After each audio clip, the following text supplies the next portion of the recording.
Pediatric ophthalmology is actually very hyper-specialized. So we're only going to graze the surface of the diseases, and we're going to stick to the stuff you have to know when it comes to Peds Ophtho. What I want to start with is the danger of dealing with pediatric eyes. That is to say, if the brain doesn't think the eye is doing what it's supposed to do, it's going to turn off those cortical inputs. The disease state is amblyopia. In which case, you develop cortical blindness.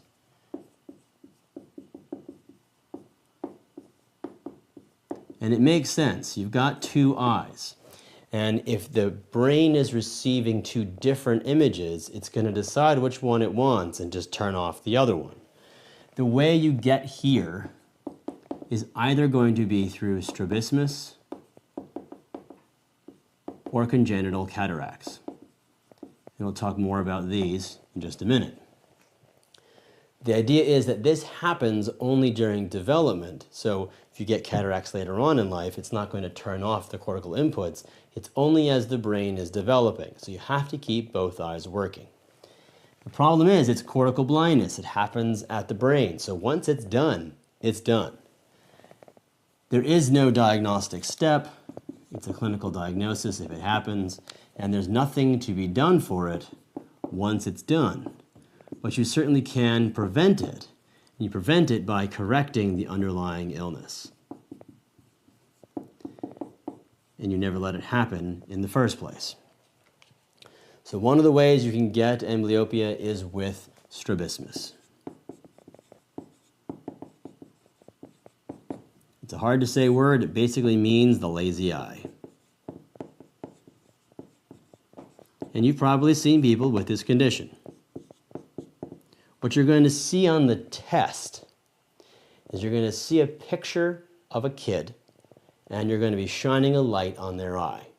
Now, it is not going to be as extreme as I'm going to draw it, but I want to give you an idea of what you're looking for.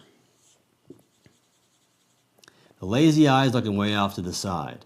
And now, obviously, it's not going to be this extreme, but if you shine a light on this eye, what should happen is the light should touch the pupil at exactly the same spot.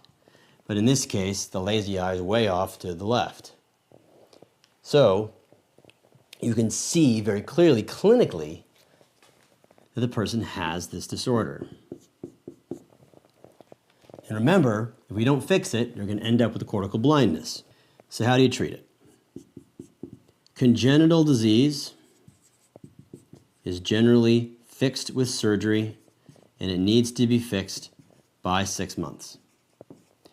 Acquired disease, you have a little bit more time to stay in play. And what you can do here is you can patch the good eye, let the bad eye catch up, or if this is a refractory problem, just get the kid glasses.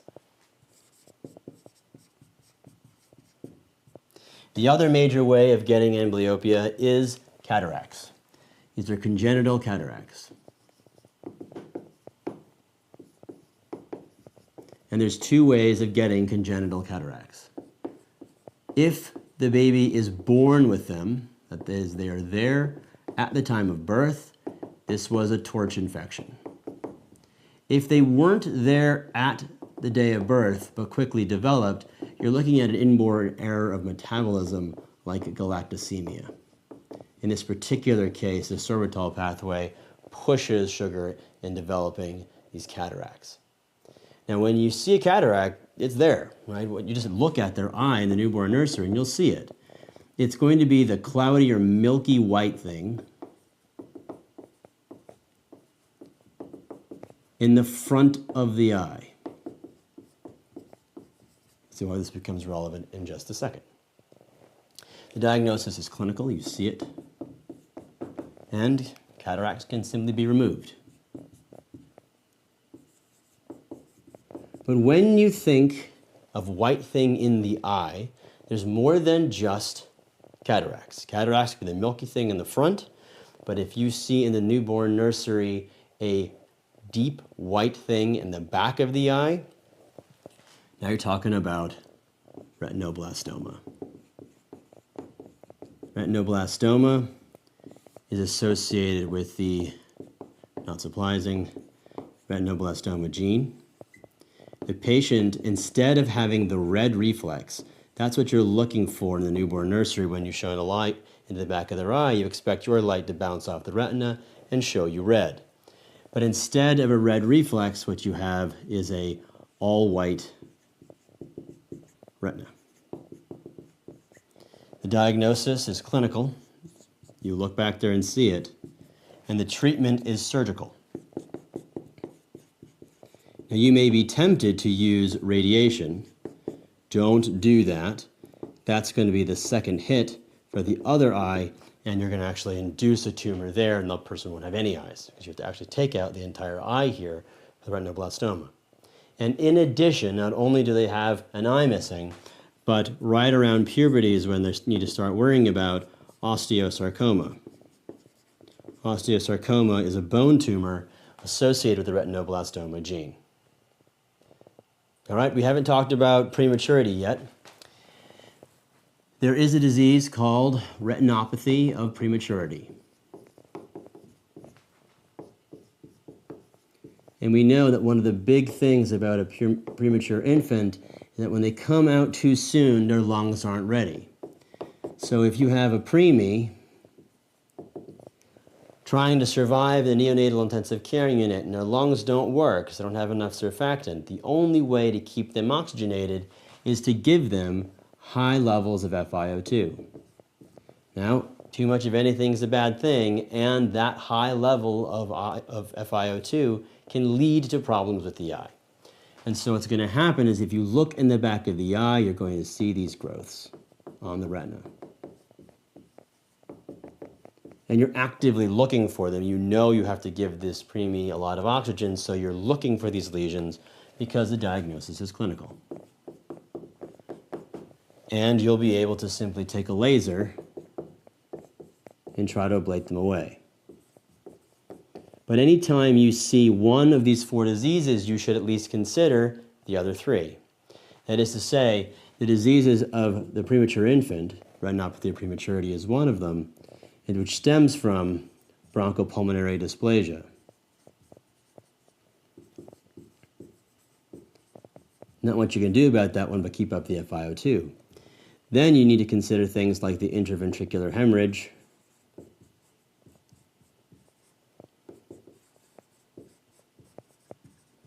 assess that with an ultrasound with Doppler, and don't forget about necrotizing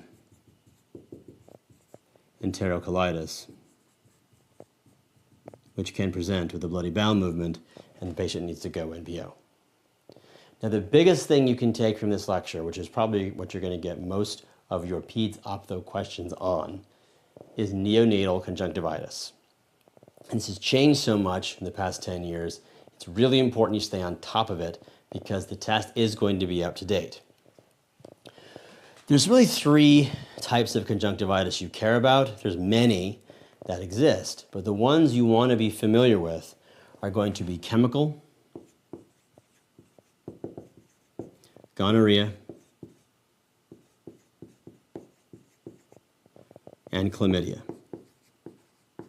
Yes, there's herpes, and yes, there's other bacteria that can cause this, but it's the vertical transmission of the STDs that matter the most. Gonorrhea because it can destroy an eye very quickly, and chlamydia because it can be indicative of a systemic illness, and it's hard to prevent chlamydia. Now, ideally, we would know that mom has these STDs, they've gotten screened, and we just treat her before baby comes out. But if we didn't, on baby's way out, it can be exposed to these STDs. Good news is that they are treatable with antibiotics. And we want to compare these in relation to their timing, that is the onset, what type of discharge they have, and what you can do about it in the way of treatment. Chemical conjunctivitis specifically means silver nitrate. And silver nitrate was used a lot because we thought it prevented chlamydial vertical transmission. Turns out it doesn't. And so we're giving babies silver nitrate, which just burns their eyes and hurts a lot. The onset is within 24 hours, and because we are applying it to both eyes, and that's what's causing the conjunctivitis, you're going to see a bilateral lesion, and it is going to be non-purulent. The treatment is to not do that anymore. Instead of using silver nitrate, what we should be using is topical erythromycin. Now you can also use a tetracycline in its place, but erythromycin is actually very good at prophylaxing against gonorrhea and non-gonorrhea, non-chlamydia. So basically, topical erythromycin doesn't cause chemical conjunctivitis, and it takes care of everything except chlamydia. Now, even if you do prophylax against it, there is a possibility that you can get gonorrhea. And gonorrhea typically presents at day 2 to 7. And here, it's very obvious. It is going to be bilateral, and it is going to be purulent. It is very aggressive and can destroy an eye quickly. You want to prophylax against it using topical erythromycin.